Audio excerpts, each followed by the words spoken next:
fight. We don't have to kill. Everybody in the whole wide world really just needs to chill. No, we don't have to fuss, no, we don't have to fight. Hello, everyone. Welcome back to another episode of Just Chill with Oliver George. This is episode 75, and my guest this time around is a very talented actor, producer, host. These are just a few of the many hats she wears in the entertainment industry, and she also just so happens to be the daughter of an absolute Hollywood legend. Before we get into it, though, I do want to remind you, if you're watching on YouTube right now and you would prefer audio only for whatever reason, you can get that on Spotify, Apple Podcasts, iHeartRadio, and other places like that. If you're listening to my voice on one of those platforms right now, though, and you didn't even realize that there was a visual side to this whole thing, then I'd encourage you to please come check it out here on YouTube. When you get here, if you would consider hitting that subscribe button, you don't have to, but it really would mean a lot to me. I have had such a blast making this show, but the best part is connecting with new listeners. So if you're just jumping in now or you've been supporting me for a while, thank you so much. It really means the world to me. If you'd like to reach out to me, maybe you've got a cool guest idea or some general feedback about the show, you can hit me up at justchillpodcasting@gmail.com. While you're writing to me, let me know if you have any interest in one of these holofoil stickers with the logo from our show, and I'll mail it to you free of charge. Back to this episode's guest. This is another example of the moments that I love Zoom, being able to have a great conversation with somebody that's very geographically far away. I had the absolute pleasure to speak with Jennifer Candy, the daughter of the late, great John Candy, and we had such a great chat. She was so down to earth and really made me feel like I was just catching up with an old friend. I got to ask her all about her show, Couch Candy, which is a live, sort of like a podcast interview style show, and I got to ask her about her approach as a host and an interviewer, which was really interesting for me personally. But beyond that, we talked about both having pandemic puppies, and of course, she indulged me and let me ask her a bunch of questions about her amazing father.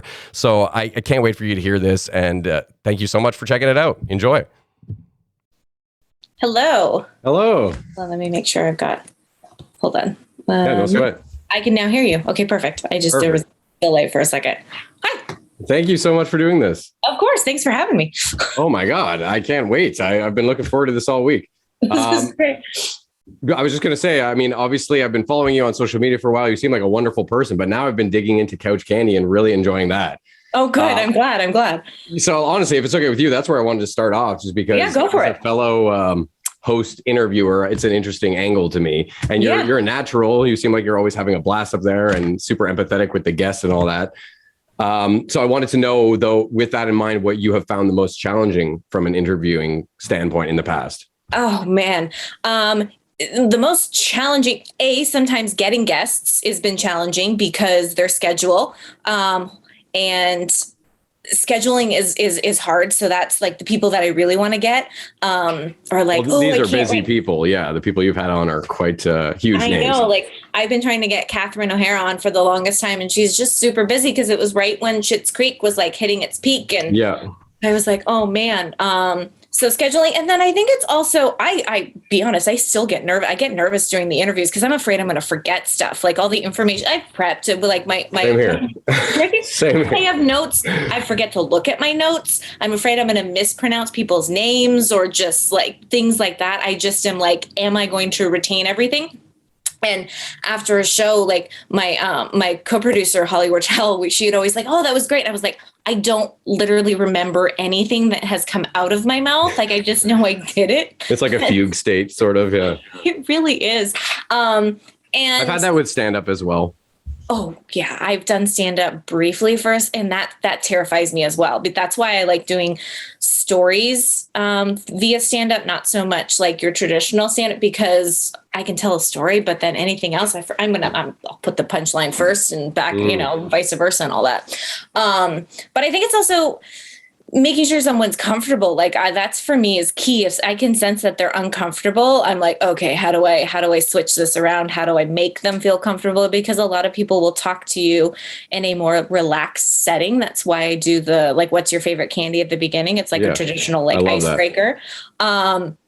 And, it's like my husband and I in the beginning, he's like, yeah, you just ask what their favorite candy is and then get them comfortable. And I was like, that's great. And I just always wanted it to be like, comfortable, like sitting on a couch. And I remember going through early stages of like the show, and we had some people being like, why on a couch? Can it be on two chairs? And I'm like, well, no, I really don't want it to be on two chairs because it's called couch candy. And I'm being literal with that. Yeah. First of all, that's the main point, but it's I get what you're saying. It's very business feel if it's just two, fold out chairs or something. And I get that whole, it's like, can still be comfortable and it's casual, but I'm like, everyone does that. Everyone does some kind of like interview like that. And I wanted to do something different. And for the most part, I felt like it worked. In the beginning, the couch that I did have was like very tiny. So it was like, love seat.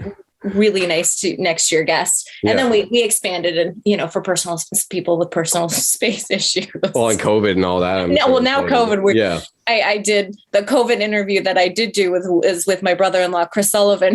We were outside in his backyard because I was like, okay, well, we're not going to go inside. And, that's what we did. So it's now it's got to do what you got to do. Yeah.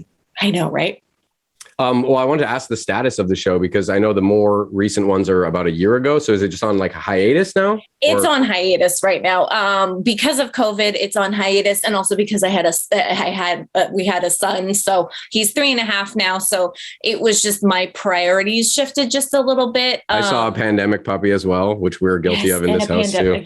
Did you get a pandemic puppy? We did. And we're still dealing with how insane she is, but yeah, I love our puppy, but it was definitely, we had waited till last year was when we got it. So it was towards the, end halfway through at least. Halfway through the pandemic. We didn't get a pandemic puppy right away. We still had at the time in the beginning, Flick was 16 years old. So we had an old puppy. So it was just we were dealing with the old puppy when he passed away in 2020. So that was hard. So we were like, okay, we got to wait a little bit before we get another little puppy.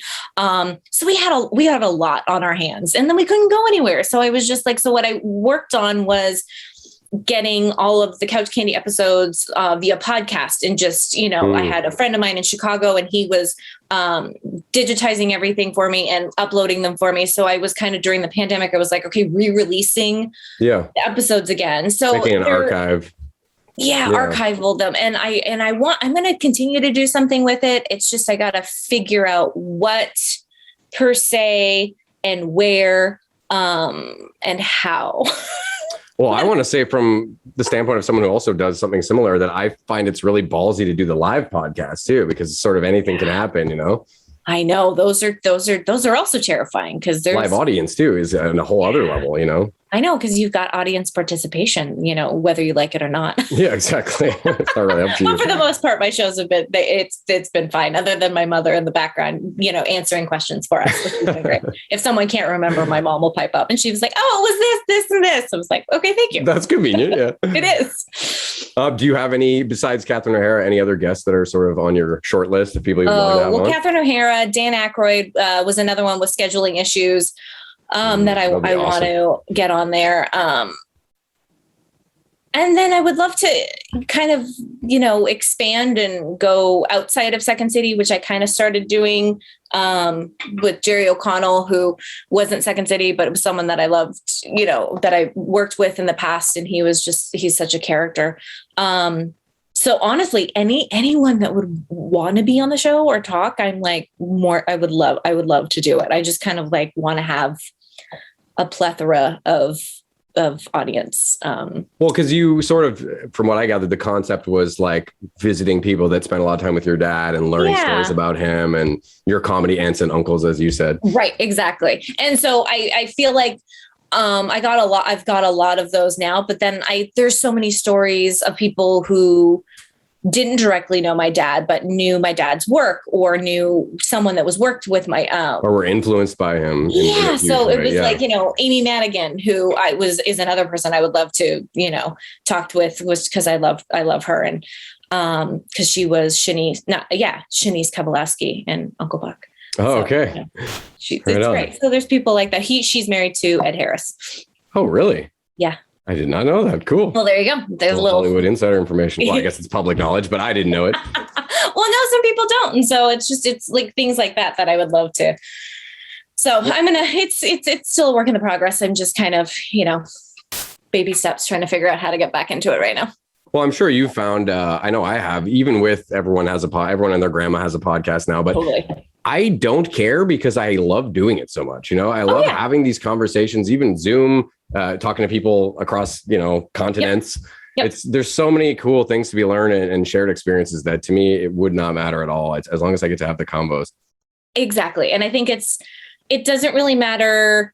It's who your audience is. And as long as you're entertaining your audience, that's all that matters. Like, I don't care about the people who aren't interested in it or don't care about the show or whatever. It's like, to be honest, you're not my audience. Like, that's totally fine. You're free to your opinion. So I like doing the show for the X, Y, and Z reasons and for these people. And so as long as those people are happy, I'm happy. Well, and even the process I find to be super therapeutic, just in the sense that we're in a society now where people are so on their phones all the time, that just sitting down and having like a face-to-face or virtual, whatever conversation where it's just like, let's put this aside. Let's just talk. It's super refreshing. And I'm like, wow, this is how it used to be like all the time before the internet. And I know, conversation, just having a conversation, what a casual concept. conversation, which is great.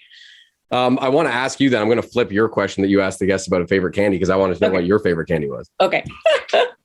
What my favorite candy? Yeah, sorry. if someone were to ask you that question. Oh gosh. I had a friend up in Canada just send me a whole bunch of Canadian candy right now, and I was like super in heaven. And I was like going, because it's interesting. Candy over the years has changed. And American candy and Canadian candy, the chocolate content is different. Really? So Aero bars and Coffee Crisp are my like two. Coffee Crisp, yes. Delicious. Oh my God. And they don't have that in the States, huh?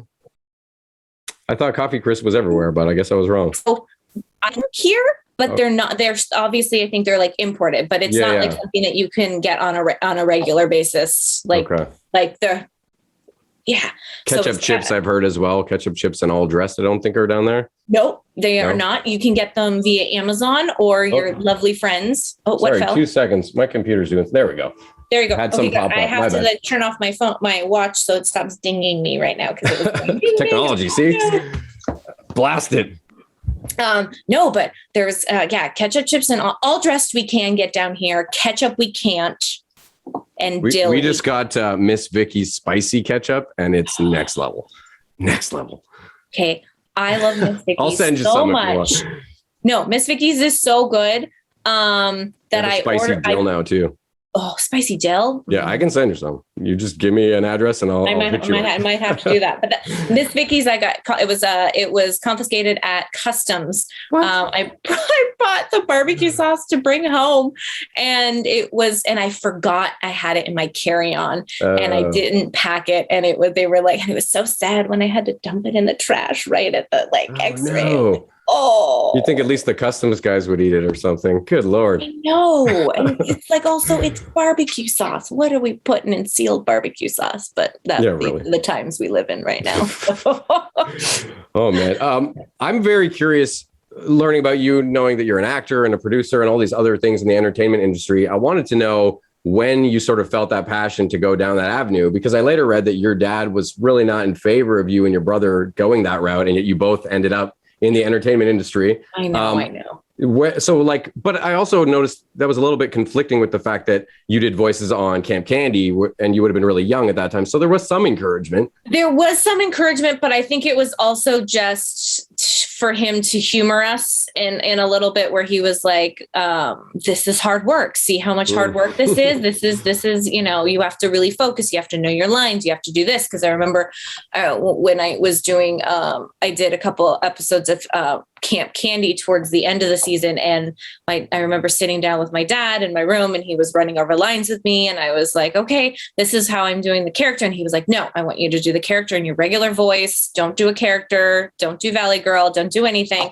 And I remember us having as heated as a heated argument goes between father and daughter. But we butted heads on it, because I was like, no, I want to do a character. And he was like, I want you to read it normally. I was like, okay, fine.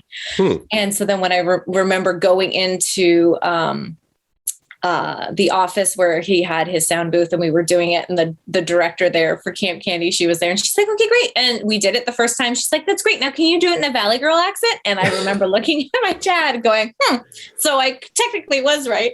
But I think he was just instilling in mostly, which I like to do now, is like be yourself, and then the character will come.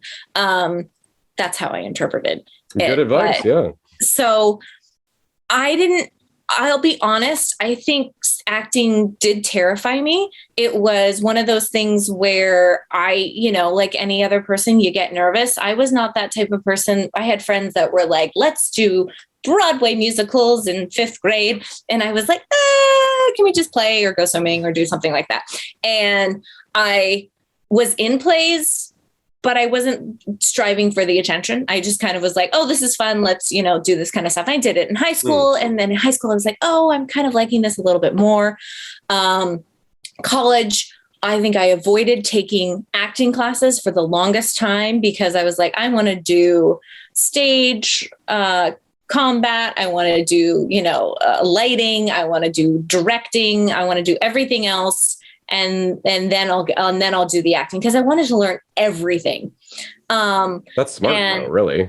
Learning how a film set operates, and it was super helpful because then you have a respect for everyone else that's working on everything that you're. And I did plays as well, but here's the other thing is like I was cast as like, when I would do plays in college, it was like, okay, you're going to be, the non-speaking person that has like, or 2 lines in the back. And, I was villager number 4 or something. That's essentially what it was. It was like, okay, you're going to run across the stage and, do this and scream. And I was like, oh, okay. I was like the character-y person. And I did, and then I did some Neil Simon plays that were so much fun. So I realized I was like, oh, comedy and farce stuff is like my cup of tea. Improv too, or no? I love assume. I always that was I went to Second City in Chicago after college and took classes there, and I was like, okay, if I'm going to learn about improv, I want to learn from the best. And so I went out there and I studied and I worked at Second City, and that was so much fun. And then I also realized I liked producing. So that's kind of where I was like, well, I just want to start producing. So after I moved back from Chicago, some college friends, they were starting web series, and they were kind of like, do you want to help out with this? And it was I just kind of fell into this like producer role of, helping run sets and organizing stuff and scheduling and making sure, everyone's fed. So it was like a surrogate mom. So that's pretty much what, producing is to an extent. I didn't have to deal with like the financial aspect of it, which was great. I just did everything else. And I love doing that. And so I did that for so long. And then it realized it's also very stressful. And I was like, I just want to go back to acting. I want people to tell me what to do. I don't necessarily want to tell people what to do. So you kind of ping-ponged a bit. I did. I ping-ponged. So I do it all. And then everyone was like, oh, do you want to produce this? Do you want to produce this? I was like, no, but you want me to act in it? Because I'm totally fine to act in it. So I would do that. So I'd go back and forth. So it was fun though. Well, I got to imagine there would be so much pressure in one regard. And actually, I listened to you interviewing Jim Belushi, and he talked about his first time on Saturday Night Live after John had passed away, and all that pressure was the most nervous he had ever been. So I'd imagine with your father's legacy, anytime you're acting, you felt that weight, at least at the beginning, I would imagine. Oh, totally. And I still do to this day. Still, right? Yeah. There's no compare. There's, it's like, my brother and I always talk, there's no comparison. It's like our dad was like way up here and we're like way down here in our eyes. But we're not like everyone's does this journey. And he was at his point lower at some point in his career too, right? Oh my gosh, totally. So you just have to, as long as you're loving what you're doing, and eventually it's the small gains, and it comes from there. So it's having the right mentality about it all. I've had a couple of comments about my show. I think we're close to 2,000 subscribers on YouTube, which to me is amazing. And the views we've got on some episodes are really, really cool. But I had some comment from one guy once like, why would this guest do a show with only 1.6, whatever? And I said, you know what? Name me any channel with millions. And at one point they were a channel with 1,000, you know what I mean? Like It's all about how you choose to perceive it. Exactly. Oh, you never read the comments, but of course you do. Someone was like, the mics are horrible. Why don't you get them fixed? I'm like, okay, was show number 1.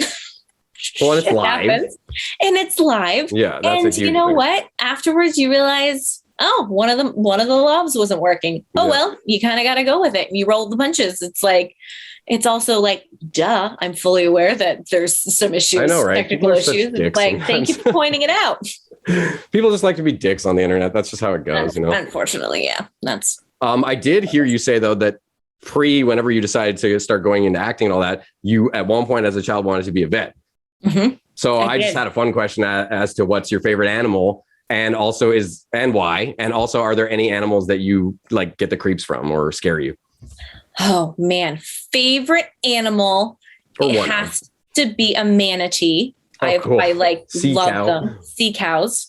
They're just, I want to go swimming with them. It's on a bucket list to go to Florida. There you can swim with the manatees, and I want They to do seem that. very non-threatening.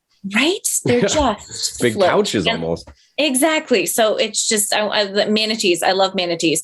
I wanted to go into, as a vet, I specifically wanted to go into marine biology, but get seasick on boats and realize that wasn't going to work out. You know, there's so many young girls that want to be marine biologists. I remember hearing that in elementary school, and for boys, it was like paleontologists. Yes. I want to dig up dinosaur bones, and then I was your stereotypical 80s, 90s child.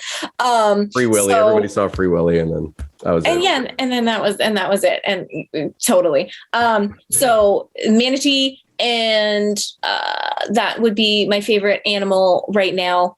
And an animal that gives me the creeps. Or that you're terrified by. Like, I know I'm pretty afraid of sharks personally, but Sharks are terrifying, but I try not to like think about them because I did swim Alcatraz once, and they're swimming underneath. And so, well, they're beautiful in one way. Like I respect them as a creature, but the ocean in general kind of gives me the heebie-jeebies. I didn't grow up near the ocean or anything. I'm in Ottawa. So. Yeah, no, it still gives me the heebie-jeebies. Yeah, I love going in the ocean. I just wipe my brain and try not to think about it. I'm your stereotypical spiders, like, but furry, hairy spiders, like the giant Australian ones or something, the bird-eating ones. Anything that's fuzzy. Like we've discovered at our place when we moved in within the year, we discovered we had they're called jumping spiders. Oh, they're like little tiny things, and they're fuzzy, and they jump. And it's terrifying when you find them. I don't like anything about that. We have to move. I don't like them. We have these little jumping ones here, but they're like a couple millimeters across, and they're like when I've looked at them up close, they're like gray and white zebra sort of pattern almost. Are they fuzzy? I don't think so, but they do jump. It might be the same type of species, like, but because they're red, but I've seen the black and white ones too. But ours are fuzzy. Maybe they're related or something. Yeah. They could be. I just don't. Fuzzy spiders, not my thing. Sorry. Yeah, well, I think a lot of people would agree on that one. I want to ask you, because obviously when I'm trying to prepare questions for someone that I know has done a lot of interviews, I want to try and come up with unique ones. So I thought this was fun in asking you, what is your most despised interview question to be asked? Are you funny? Oh God, that's a terrible question. Like, people have asked you that? Are you funny? Yes. It's either an interview. It's like, do you think you're funny? I've gotten it from potential agents. I have gotten it from interviews where people were like, so do you think you're funny? I'm like, yes, but like, how do you answer that? What a narcissistic thing to be the guy who's walking around like, I'm so hilarious, you know, I know. if you are. But then you also have to be confident and be like, yes, I am funny. Like you just straight out say I am funny. It's true. The big part of comedy is like owning it. It's owning it. Then you have to own it, but it throws you. Like the first time I was ever asked that, I was kind of like, yes. Like it was like with a question mark. I'm like, I hope I am, but then clearly, you know. Well, you want to say you tell me at that point, and then you follow up with that. It's like, you tell me, do you think I'm funny or I'm not funny? It's like, clearly it's comedy is subjective, so it's like you don't have to think of clearly those agents or you didn't think I was funny because I didn't sign with them, but whatever. That's definitely a terrible question. I would never ask anyone in a million years. One thing I do want to ask you, because I'm located in Ottawa and I know you've been here for Crack Up Comedy Fest and stuff, but I wanted to know if you guys ever did a family trip here when you were kids with your dad for Canada Day or Parliament or any of that. I did not. No, we did not. That I remember. Did I go? Hold on. You'd think I would remember this. No, I don't think I've been to Ottawa until much older when we came out for the first Crack Up Comedy Festival. And I flew out with, it was my brother, myself, and my husband. And Ottawa was amazing. We had so much fun. And I was surprised that we didn't go. It was. What year is that? Like 2015, 2016 or something? Okay, hold on. No. I'm trying to think when the first festival. 2018 is when we went. Oh, okay. Wow. Yeah, that was pretty recent. No, 2017. We went 2017, and then we all went out because my mother was able to come out to the 2018 one. And that was the same year that I had my son. And I just found out that I was pregnant, I think, shortly after that Ottawa trip. Wow, cool. We actually had a kid, I guess, a year before you did, it sounds like. So I kind of want to ask you, if it's not too personal, what has your parenting experience been like with like a pandemic kid? Because my other kids are 13 and 11, so they had pre-pandemic experiences, whereas the little guy who's about to turn 5, it's like, this is the only world he's kind of known. But I mean, I guess things are a little more open in the States, or have been. Yeah, but it's still hard. It's going to be so challenging for these kids, and they're going to need all the support, I think, from people, from grown-ups, and it's getting them in social life. You're lucky because you have 2 older kids. Yeah. Children that, so at least interaction is there. Yeah. Has interaction and has been social. Ours was a little different because it's just our one son, and we have cousins, but I think his cousin who lives out here wasn't born until he's going to be 2 soon. So that was just like right during the pandemic. And we had friends. We kept our circle of kids around his age, but it's hard because all of my friends, their kids are slightly older, never really anyone his age. So it's been challenging, but you just make do with the best. And like halfway through the pandemic, I was like, we're going to the park, we're going outside, we're going to play set. Like, this is what we have to do, because he has to be, he has to know what other kids look like. Yeah. How to be a kid. Yeah. How to be a kid and play and all that stuff. And it was challenging because he's super social.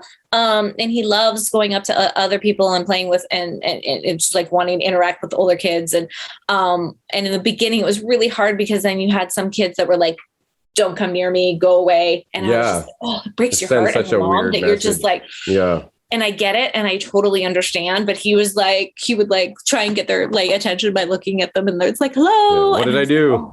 Like, I know it's not anything that you did. They're so young, and they don't understand what's going on. So it's hard. You're going to get, and I was just begging for him to get into school because we didn't do any of the parent toddler classes because that was all canceled and kiboshed. So we just eventually just went straight into preschool. But it's hard. You just have to and this is their key developmental years. Exactly. And it's so. A, you're social distancing.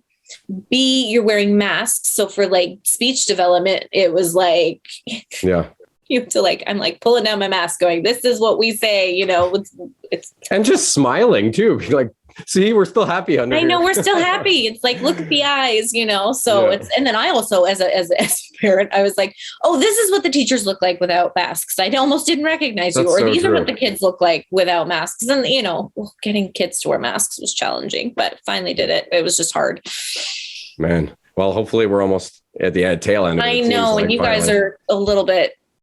Yeah, we're overly cautious, some would say, but hey, you know what? Be overly cautious. I mean, my parents are in their late 60s, so I'm okay with being on that side. But even if it wasn't the case, if I'm going to the pharmacy or something, I'm still at the point where I'm going to put a mask on just because, people are picking up their prescriptions. They might be compromised, their immune systems or whatever. It's just not that hard. I don't have a sweet stash I need to show off or something, I don't know, but that's just my take on it. No, I get it. There are certain situations where I'm like, if I see a lot of people wearing masks, I'm like, I'll just throw mine on. And then if it's just me and I'm outside or in and out, I'm like going in and out of somewhere. We don't have to right now. So I don't. So, but for the most part, depends on the situation every time. Yeah, totally. And just, doesn't matter if you wear a mask or don't wear a mask. It's, your choice. Yeah. And there's rapid tests for parties and stuff like that, which aren't fun, but but I'm also not going to too many parties these days. So it's like, no, exactly. Well, I had to take one today. I went to, it wasn't really a funeral, but a sort of a celebration of life thing for a friend who passed away a couple of weeks ago. And that was the first gathering with that many people I'd been doing quite some time. And it was very weird. Thankfully, it was sort of mostly outside because it was a strange, situation to be in. And one guy I was talking to had just had COVID, but we're at that point where we kind of, it's going to become the new flu or whatever. Yeah. And unfortunately, everyone's going to get it at some point. We're just, hopefully they keep getting weaker variants and all that. That's the plan. That's the key. It's just, I had COVID in January and it was not fun, but I had worse flus in years prior that I can remember where I felt like I was on death's door. Whereas COVID, I felt like hungover for a week, but it wasn't unbearable, A lot of friends right now that are, they're in the thick of it, that they're like, and they're bad head colds, they're saying. But the thing is they're vaccinated. So can you imagine not being vaccinated and getting getting hit hard? And my fiance is an ICU nurse. And so I get a lot of firsthand knowledge that keeps me from going down conspiracy rabbit holes or anything like that. Cause I'm like, no, my partner just told me that for the last, 5-6 months or whatever it's been, the only people that get in the ICU with COVID are people who are anti-vaxxers. And like, it's kind of the proof is in the pudding there. Science works. Anyways, not to go down political. It's a whole other podcast we can go into. I want to ask you one thing that I'm sure you've discussed at length, but still it was really, really interesting to me, which was the story, hopefully you can share with my audience, of the amethyst crystal shattering when your father passed away. And for lack of a better term, that paranormal experience. And I also wanted to know if you had ever had any otherworldly experiences prior to that or after since then. But just the story itself, from what I gathered, is pretty insane. So I know it's an awesome. So there was this giant piece of amethyst that my dad had gotten. And it was, I'm trying to, do I have any of it in here? No, not in here. This is my mom's house. So we have it somewhere, but it's in the other room. So it's just this giant amethyst and we had it by our fireplace at our old house growing up. And on the day that my dad passed away, it shattered into like a million pieces. Spontaneously burst. That's insane. It was so bizarre. And it wasn't dropped. It was on the floor by the fireplace, like next to the chair that my dad sits at normally. So it couldn't have even fallen from. No, there's no way for it to have fallen. It was like. That's so bizarre. And it was like an intact piece. So it was hollow on the inside and you could see it open. And it was just the timing of it was so bizarre. So it shattered into like a gazillion pieces. And so we kind of like all divvied up the pieces of amethyst and we kept part of it. So that's been the only, I think my mom has more like, how do you say, not premonitions, but she feels my dad more around than I think. I've never had that. And, I'd love to have that gift, but I just don't. Doesn't happen to everyone. Yeah. No, I'm just, part of me is like, oh, I'd love to, it's like, oh, do you have dreams? I was like, yeah, I have dreams, but never like, it took me a while to get dreams of my dad. But it was like those type of like memory dreams as opposed to not one where they were like, we came in a dream and had a conversation about modern day right now. I've never had that. I've had people, which is fine. And I totally, and hey, I'm up for anything. I've had people reach out to me being, oh, your father came to me in a dream, or I was having a, intuitive moment or whatever. And they wanted me to tell you this. And part of me is like, oh, that's great. But then I'm also like, well, why not just come straight to me? Like, yeah, really.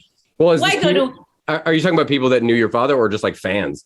Fans. That's a little bit into it. Like people who are, they have some people who have that gift that supposedly can talk to or have, conversations with. And I know people who are like that. And but there's like random people that are like, oh, so-and-so from New Jersey is reaching out and saying, and I was like, oh, and so I'm very open to it. I'm never like shutting anyone down from that. I was like, oh, that's great. But then part of me is also like, well, why not just come directly to me? Like yeah, but I get why you have patience with it, because it's endearing in the sense that it's totally, they want this connection with your father and right. And I get it. And I think, and for the most part, for all I know, they could be 100% truthful about it. I don't know, because I've never really experienced anything like that. I know the amethyst. Well, that's a little more real world. The amethyst is like, okay, we've got something tangible here. Tangible. Like, crazy. Yeah. The only time, and it's never about anyone, the only time I've had like a weird intuitive thought was it was the 94 earthquake. And my dad and I were supposed to be going up to he was supposed to shoot Little Rascals. He was going to be in that movie, and we were going to go up to a day in Valencia. And for some reason, the day before, they rescheduled him, so he didn't have to go into work. And so I went and had a sleepover with a friend of mine. And as I was packing my bag for a sleepover, I packed a flashlight, bottle of water, and a small radio. Never do that, just randomly. That night was the big earthquake, the 1994 earthquake. And the bridge in Valencia to get to Valencia collapsed at that morning that we specifically were going to be driving up there. And when I was at my friend's house, I randomly was like, I have a flashlight. I have this, I have that. And they were laughing. And we still teach to this day going, I'm the most prepared person. I was like, it's only happened once. Never have I predicted an earthquake ever again. Yeah, but it's very Boy Scout move to have all the gear ready. It was so bizarre. And I was like, oh, well, there you go. I know. That intuition. My one and only moment where I was like, you know what? Something weird's going to happen. Like, I have weird things like that, but. Well, I mean, it could have been something in your brain, though, because they say like animals can sense natural disasters impending and stuff like that. So you never know. You channeled into something. Oh, God, I hated that earthquake. That was not fun. I can only imagine. The biggest one I've ever experienced, again, I'm in Ottawa. We had one that was like 5 point something, I don't know, maybe 10 years ago. And I felt it. The lights at the mall went out, but, it wasn't huge or anything. I know, but they're still jarring where you're like, and it scares me also like to hear that they're happening like in Ottawa, where I don't know, the buildings aren't built for earthquakes. No, I'm sure there was some structural damage. Yeah. LA, we specifically have, there's certain mandates and you have to like requirements now for like buildings that they have to sway. They have to do this. They're on rollers. It's like crazy. I guess it makes sense. I just never thought of that. Wow. Yeah. If you look at the architecture of like buildings that are now like everywhere in California, has to be, if I think it was a building that I don't know the exact dates, but older buildings now have to be retrofitted specifically for earthquakes now. So if it was like built earlier than the 80s, it has to be all retrofitted. So it's like all so that it doesn't collapse. So it's insane. It's an interesting field to go into. Yeah, I'm learning lots of stuff from you today. Thank you. You're welcome. Well, I'd be remiss if I didn't ask you some questions about your dad, but I'll try and keep them interesting. First, I saw that they now have John Candy Day in Toronto, which is super cool, on your dad's birthday, which is October 31st for those that don't know. But that prompted me to want to ask you if he was a big Halloween guy. You know what? 50-50. So it was Halloween. My dad was born on Halloween. My grandma always said he was born in a pumpkin patch. And then unfortunately, they also, my grandfather passed away a couple days prior to then and then the funeral was on my dad's birthday. Oh, brutal. So it brought up a lot of emotion that was never dealt with. But you could it was like a sadness with his birthday. So as kids, we loved Halloween. And so for that, he loved Halloween. He loved decorating the house. He loved, handing out candy. And we would get like Halloween themed cakes for him. And we made it fun. And so for that, he did like his birthday, but I know that there was some, and I don't think we realized this until we were much older, that we were like, oh wait, what? The funeral was like bittersweet a little bit. Yeah. I was like, who would do that? And then I that's terrible. Still to this day, don't understand why That's I assumed he was a Halloween guy because I've seen the photo shoots of him as like a rabbit and a lot of ones. And he did one like Boy George. Yep. I saw. And that was all that was for the Boy George was for SCTV. And then, and the rabbit was for a Muppet Show magazine thing. So here's the thing. As an actor, you dress up 364 days of the year. So on Halloween, he probably was like, give me a break. give me a break. So we would always try and find costumes. So he never, like, when we were really little, he dressed up. And then I think it got more like, he's like, I'll put on a funny mask or I'll do this. Or I think he liked dressing up the house, but he was like, I just want to be comfortable and hand out candy. It's my birthday. Leave me alone. Yeah, it's my birthday. I don't need to dress up. I dress up for work for a living. That's fair. Yeah. I was also really curious about if he ever auditioned for SNL or was requested by Lorne to become a cast member, because he seemed like he would have fit in so perfectly. And I actually watched the Second City comedy show from '79 that your dad was hosting, where Fred Willard is kind of like roasting him about, oh, did they ever ask you to host? And sure enough, he went on to host in '83. But I've always been surprised that he was never one of the primetime players. Yeah, no, he wasn't. It was, I honestly don't know the story. He was always asked to host, but then he always got bumped. So I think I heard that. Yeah, there was something to that. And to be honest, I think he was doing SCTV and that was his priority. So people either went SNL or SCTV. He stayed with SCTV. And then when he hit his prime at SCTV, he was ready to do film. So I think there was no need for the SNL component in his career at that time, because he had already been doing something like that for so long with a great group of people. Not to say that the other people weren't great as well. I just think they do the same thing on SNL though, like where eventually after X amount of years you try to make a film career. Yeah, and I think SNL is. I think there's two also types of people that go. Like SNL is a little too.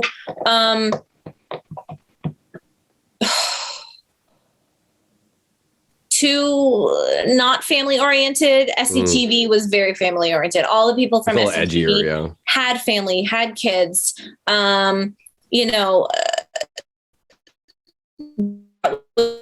Priorities were a little, that's how they were. And SNL was kind of like, oh, we're young, we're single, let's party. And I don't think my dad was ready. He was like, I've done that. I don't need to continue doing that. Yeah, that's fair. I was actually equally curious. It always seemed like Dan Aykroyd would have been such a good fit for SCTV too. It seemed like. I know. And did he ever do a couple episodes? I can't remember. No, I think but then it's also, you're either a New York person or you're not a New York person. True, and I think my dad wanted to go LA bound. So he went to the West Coast. So that was his priority. I don't think he had any desire he visited New York. He liked New York. We did family vacations to New York, but I think ultimately like the West Coast was his comfort zone. Hey, the weather's way better. I actually loved a skit that I saw too, which I think I saw as a kid, but Jim Belushi again, and your dad, and the whole payphone confessional to me. Yes. Like one of the funniest things. It's just so absurd of a concept. I love that. It's so funny. It's such that's a good sketch. I know. And the sketches that he did do on SNL were hysterical, and he loved, and look, Jim Belushi loved when he was on, because they were doing sketches together. And that was like, they were another set of brothers. Yeah. Well, the other reason I guess I asked was because there was that crossover from Martin Short as well, right? He did both. So yeah, he did both too. But Marty loves New York. Like New York is, and he's also he's LA. He's LA based as well. But he's doing Only Murders in the Building right now, and he's like, New York has always been his thing. Broadway. New York is. He thrives in New York. He seems like such a nice guy. Every time I see him, he seems very intelligent and very like thoughtful. Yeah, he is. So I actually wanted to ask also, because your dad co-owned the Argonauts, CFL, with Gretzky, right? Yep. Okay, so that's what came up with this question, because Gretzky is obviously 99. I wanted to know if your dad had a number that was significant to him in that way. Maybe not like a sports number necessarily, but something that he would have said was his number. I always said 00, I think, was his number. Was that? That's like a goalie number usually. I know. 00. I feel like that was on the jersey. Correct me if I'm wrong, fans out there. I think the jersey that they honored him with after he passed away for the Argonauts, I think it was 00. And I am horrible and do not remember what his football number was. And a lot of his Neil McNeil family will know what his number was because I don't remember. The info's out there somewhere. Okay, it's fair somewhere. Enough. I also thought it would be fun if you could envision a character that might have been perfect for him as part of the Schitt's Creek universe. Just sort of ad lib. I don't know if you're up for it, a little improv, but how do you think he could have fit into that world? Because I feel like he definitely would have been on it. He so would have. And oh man, I don't know. I think because that show is so perfect, it's hard to envision that. To inject someone new, yeah. To add someone new because you're going, oh, he'd be a great mayor. But I was like, no, Chris Elliott is the best mayor. Like that's hands down. You can't. Once oh my God, he's so funny.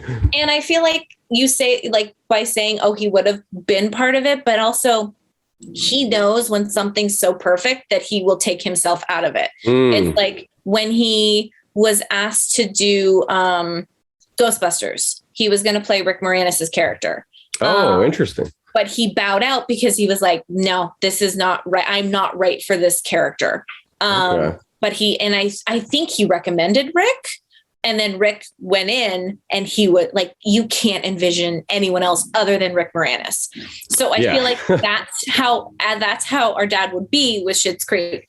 I think he would see the casting and seeing that it's so perfect as is that he wouldn't touch Leave it alone. Okay, interesting. Not the answer I was expecting.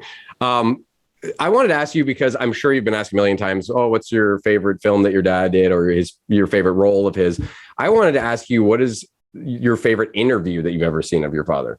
Because I know what mine is, or one of them for sure, that I'll tell you afterwards. But that's a tough one. I think what is it? The Letterman show? There was one where he's fixing lights.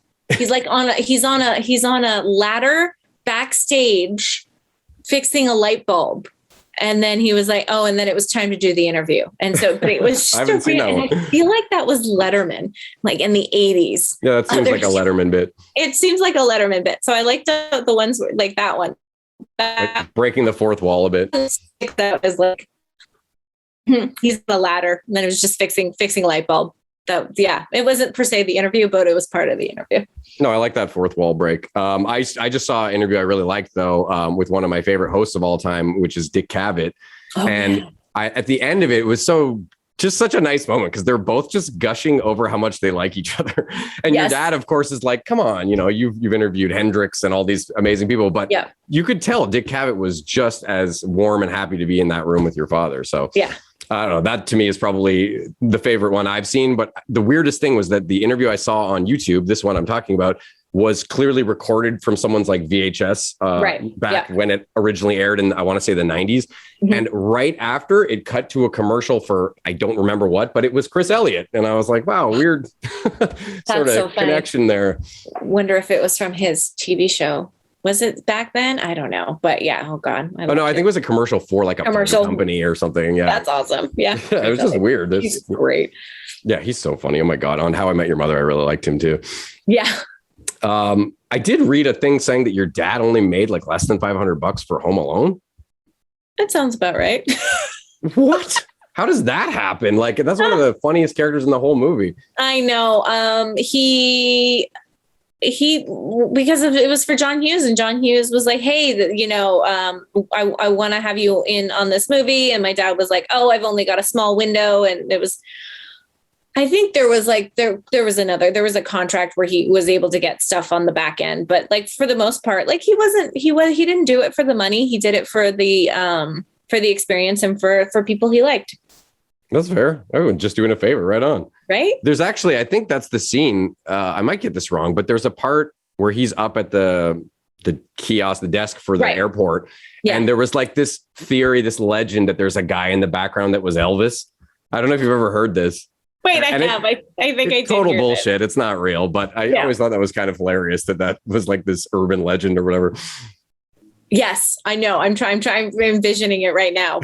I'm pretty sure it wasn't Elvis, but I'm pretty sure as well. But It kind of looked like him. I'll give it that. Right?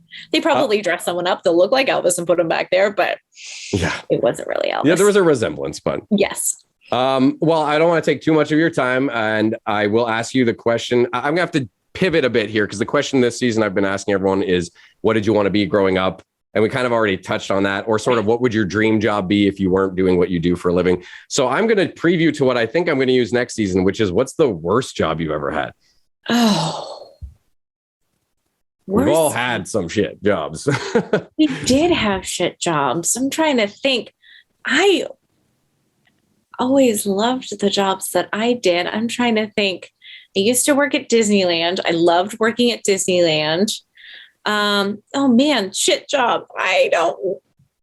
If you liked them all, then that's liked them all. awesome. That's the thing is I chose jobs that I knew I was gonna like. Now, yeah, Disneyland is pretty sweet.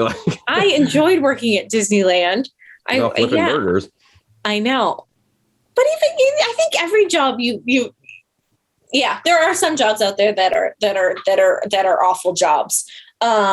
The people can really make it, though. If you've got a good crew, even if your job sucks, you can kind of make the best of it. Exactly. And I think that's per se what it is. Look, Disneyland, when I worked at Disneyland, I worked in the retail aspect of it. It paid nothing. It was the worst paying job I have ever had.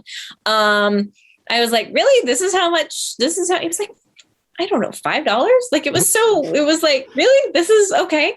And then you add it on. So I'll say what the worst paying job is. It's probably Disney. But then you're waving to Goofy every morning. So it's kind of like, but the experience was so great. And the people I worked with was so great that it was just, I loved it. And I think it doesn't matter. And you do what you have to do. If you need to be making money, you'll do anything to just kind of to build up, to get those raises, to work hard, to get you to the next level and stuff like that. So all the jobs that I've always gravitated to, I always ended up having a great group of people. So I don't I worked at Lululemon, I worked at Disneyland, I worked for an interior designer. So I did a lot of fun jobs, but none of them really paid. Isn't it interesting how a good crew can elevate a shit job in the same way that a great job can be ruined by a terrible boss? Totally. Hands down. I loved working at Lululemon because I loved the people I worked with. And then at the end of the day, I'm just selling stretchy pants, really overpriced stretchy pants. Yeah. And it was this is awful. And let's be honest, maybe that was probably not my worst, but it was selling stretchy pants to, high-end yoga. I could see how that would get tired real quick. It got tiring because, and then I think I also knew, because it was just, you're selling stretchy pants when the quality has gone downhill. When I was selling them, I was like, wait a second, I used to love this company. And then all of a sudden I was like, yeah, we're still charging $100 for these going down. Yeah. Oh man, but a great group of people. I still have some of my friends that I worked with there, and it was just and I worked at it for so long. I didn't leave because I loved working there. I loved working with the people. And I probably should have left. So. Well, thank you. Those are interesting examples. And thank you so much for chatting with me. This was a blast. Oh, I love it. You're a great host, and the podcast is amazing. And so, and best of luck to everything. Thank you so much. Don't be a stranger. If you want any of those Miss Vicky's chips, then just hit me up. I know. And send some down. I might do that. I'm on a chip break for right now after this last batch of Canadian goods that I got. I was like, oh my gosh, overload, but it was delicious. Maybe, give it a few months. Yeah. Okay, well, virtual high five and high five. Take it easy. You too. All the best. Take care. I hope to see more couch candy. Yes, it will be in the future. I promise. Okay. Okay. Take care. Thank you so much again. Bye. Bye.